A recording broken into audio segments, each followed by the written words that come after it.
Bom dia a todos, no precioso e poderoso nome do Senhor Jesus Cristo.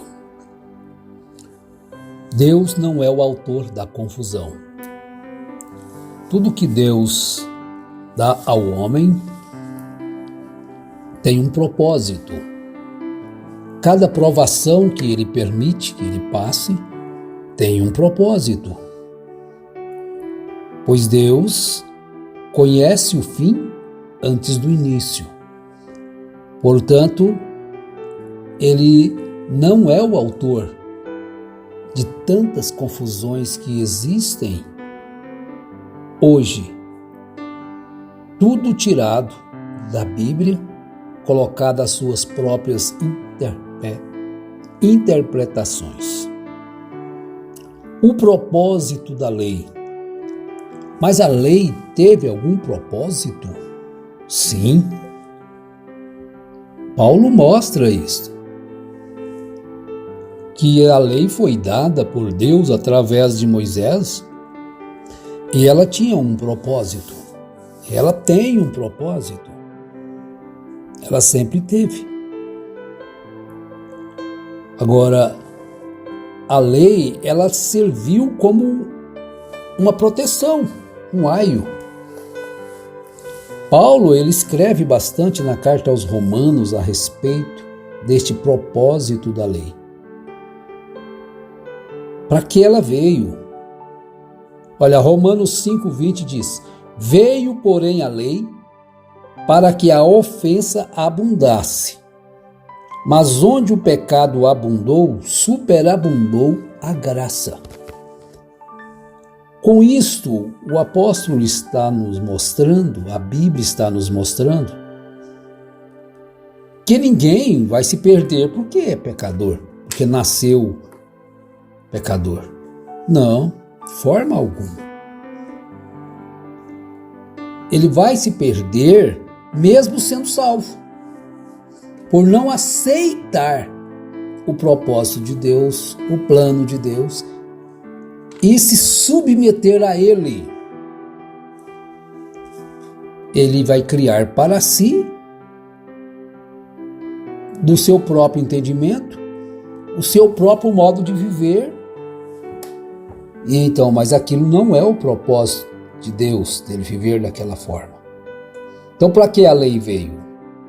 Veio, porém, a lei para que a ofensa abundasse. Vejam bem, abundasse. Porque, como diz, antes da lei, que diremos, pois, é a lei pecado? Paulo diz, de modo nenhum. Mas eu não conheci o pecado senão por intermédio da lei, pois eu não conheceria a consciência se a lei não dissesse, não cobiçarás. Vejam bem, antes da lei e após a lei. Então, a lei mostrou o pecado do homem.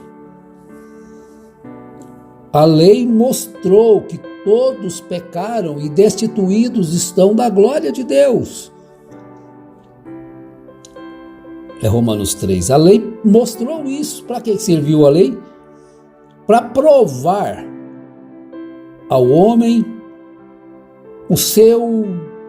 a sua vontade, a sua disposição, a obediência.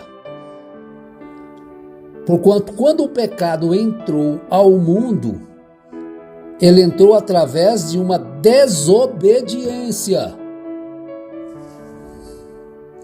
Por isso é que Jesus, ele foi obediente até a morte de cruz. Porque como o pecado veio pela desobediência à palavra de Deus, Cristo veio, cumpriu toda a lei na obediência. Então teria que ser desta forma. Provar para todos que dá para todos serem obedientes, porque ele não vai estar sozinho mais. A graça superabunda no coração daqueles que desejam realmente, de fato, serem puros. Porque somente pela lei, embora as pessoas possam praticar todos os atos da lei, ele não pode ser justificado. Pois isto, ninguém será justificado diante dele pelas obras da lei. Antes, pela lei, veio o conhecimento do pecado. Para que todo este plano, para que Deus pudesse mostrar o tamanho da graça, o tamanho da misericórdia. Então ninguém pode chegar diante de Deus como alguns filhos rebeldes dizem a seus pais: eu não pedi para nascer. Que afronta, não é? É uma tremenda de uma afronta de um filho dizer isso aos pais. Tião Carreiro e Pardinho canta isso, né? Vocês vão ter que sofrer. Vejam só. Agora, o Filho de Deus teve que sofrer realmente. Ele sofreu aquilo que ninguém poderia sofrer. Mas ele foi obediente. Adão não foi. Adão não foi obediente. Ele preferiu ouvir Eva. Eva não foi. Ela preferiu ouvir a serpente. E fizeram o quê? Aquilo que Deus disse para não fazerem. Comer do fruto da árvore da ciência do bem e do mal.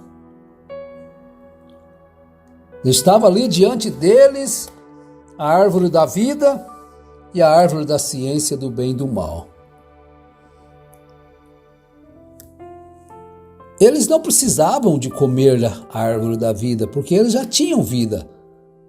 Eles só não podiam comer da árvore da ciência do bem e do mal. Eles já tinham a vida eterna. Não haveria morte, não tinha morte, não tinha maldade. Mas eles não suportaram a tentação. E entrou o pecado. Agora, Paulo já diz que desde o Éden, antes da lei, já existia o pecado do mundo, mas não havia penalidade. Quando a lei chegou, então a penalidade chegou junto. Vejam bem, meus irmãos, que não há por que nós lamentarmos, nós dizermos alguma coisa como que afrontando a Deus, como aqueles filhos rebeldes, como acabamos de citar. O Senhor me colocou no mundo, agora o Senhor cuida de mim. Isso é rebeldia, né? Agora, há uma superabundante graça. Você viveu uma vida de pecado? Não importa. Pode ser a pessoa mais suja do mundo, mais pecadora. Ela se arrepender, ela buscar o perdão do profundo do seu coração. A graça superabundante não é apenas uma graça mesquinha, fraquinha. É uma graça superabundante. Onde o pecado abundou, superabundou a graça. Então não tem desculpas. Vive no pecado porque quer viver no pecado. Vai à perdição porque quer ir à perdição. O homem fica bêbado porque quer ficar bêbado. Estão vendo? Vejam bem. Agora Paulo diz em Gálatas, capítulo 3, verso 19. Logo, qual a razão de ser da lei? Foi acrescentada por causa das transgressões, até que viesse o descendente, a quem a promessa tinha sido feita, e foi ordenada por intermédio de anjos pela mão de um mediador. Vou repetir o versículo, bem calmo. Então, o propósito da lei. Logo, qual a razão de ser da lei? A resposta: foi acrescentada por causa das transgressões, até que viesse o descendente, a quem a promessa tinha sido feita, e foi ordenada por intermédio de anjos pela mão de um mediador. Então, esse grande descendente é Jesus. De maneira que a lei nos serviu de aio para nos conduzir a Cristo, a fim de que pela fé fôssemos justificados. Então não é pelas obras. Todos aqueles que são justificados pela fé são revestidos do poder de Deus, do Espírito Santo, automaticamente eles produzem através de suas palavras, de suas vidas, o efeito desta superabundante graça. Então eles não são condenadores, julgadores, eles são ajudadores, eles são amigos, eles são intercessores, para interceder por aquele moribundo pecador, para que o Espírito Santo possa tocar em seu coração e ele possa ter as suas vistas abertas para conhecer a graça, a superabundante graça que salva o mais vil dos pecadores, não importa o que tenha feito, o que fez. Ele leva este homem ao arrependimento, esse Espírito Santo leva essa mulher ao arrependimento e transforma a sua vida, muda a sua natureza, os seus desejos. Agora não é ele mais. Aquela vida antiga de pecado, de maledicência, de cobiça, de adultério, de mentiras, sai, aquela escama esquisita de pecado, sai, e ele então passa a produzir agora frutos diferentes. Agora ele vai produzir fruto da paciência, da temperança, da piedade, do amor fraternal. Agora ele vai produzir o domínio próprio, o amor ágape na sua vida, tendo em vista que a lei não é feita para o justo, mas para transgressores e rebeldes, os irreverentes e pecadores, os ímpios e profanos, para os parricidas, matricidas e homicidas. Vejam bem o valor da lei. Às vezes as pessoas querem viver numa terra sem lei. Isso é uma estultice.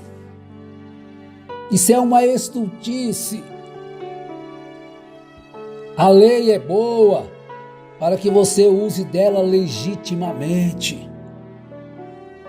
E isto mesmo, ela protege o teu lar. A lei aqui a nossa vida humana aqui, ela te dá uma segurança. Você está guarnecido pela lei para receber, mas o outro também está guarnecido pela lei para que você o pague, né? As coisas são assim, cada um faz a sua função. Então o propósito da lei era mostrar o quão terrível é o pecado, quão negro, quão terrível é o pecado, quão asqueroso é o pecado. Mas por outro lado, ele serviu para que a graça então se destacasse, se destacou. Olha, essa mulher fez isto. Eu te perdoo. Vai, não peques mais. Na lei está escrito que toda mulher pega em adultério deve ser apedrejada. Essa aí é a lei. Mas a graça abundante estava ali. Vai, não peques mais. Mulher, onde estão os teus acusadores? Nenhum te condenou? Não, nem eu te condeno. Vai, não peques mais. Aleluia! A graça é estendida para tirar o mais vil dos homens, a mais vil das mulheres, e colocá-la na posição de filha de Deus, de filho de Deus. Meus amados e preciosos irmãos, amemos esta graça, valorizemos esta graça, em nome de Jesus Cristo. Amém.